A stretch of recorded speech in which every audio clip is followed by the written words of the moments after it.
go. Unlike natural calamities that are beyond human control, avoidable disasters resulting from human error or negligence prove more tragic and completely imbalanced.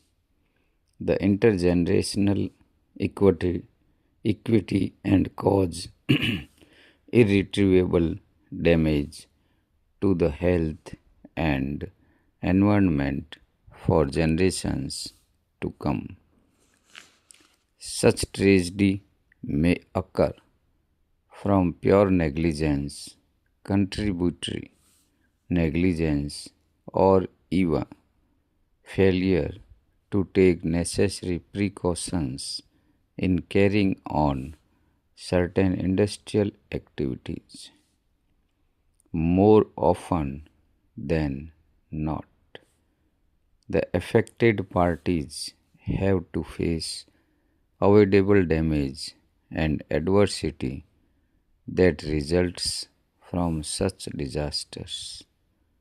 The magnitude and extent of adverse impact on the financial soundness, social health, and upbringing of younger generation may have been beyond human expectations.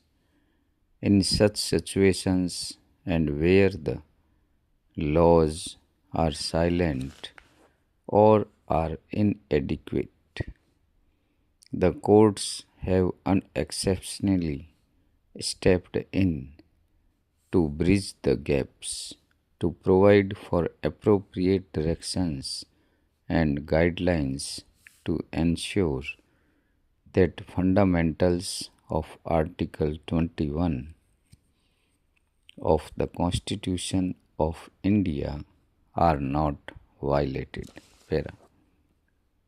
The Bhopal gas tragedy is a glaring example of such imbalances and adverse impacts whereby courts' intervention, poor and destitute, have been provided relief and rehabilitation. The Bhopal gas leak disaster occurred on the intervening night of the 2nd December 1984. Data reflecting the exact number of affected persons was not available initially. Earlier, it was felt that only a small number of persons were adversely affected in terms of health or otherwise by the leakage of toxic gases from the Union Carbide unit at Bhopal.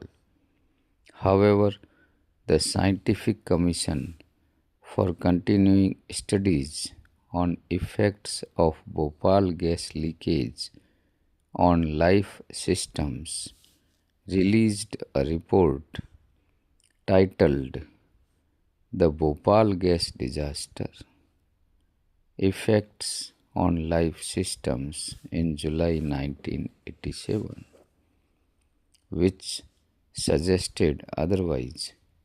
The report stated that for the estimated population of 2 lakh exposed to the toxic gases in the severely and moderately affected areas of Bhopal and the variety of long-term problems anticipated in the crisis period. The number of exposures covered so far by the Indian Council for Medical Research through the medical surveys constitute less than 20% of the population. With the passage of time, this figure of the affected population has swollen to nearly 5 lakh by the same scientific commission. It was also found that in general the output of the medical project so far had not equaled the magnitude of the tasks assigned to them, presumably due to lack of resources, trained staff, as well as physical inputs.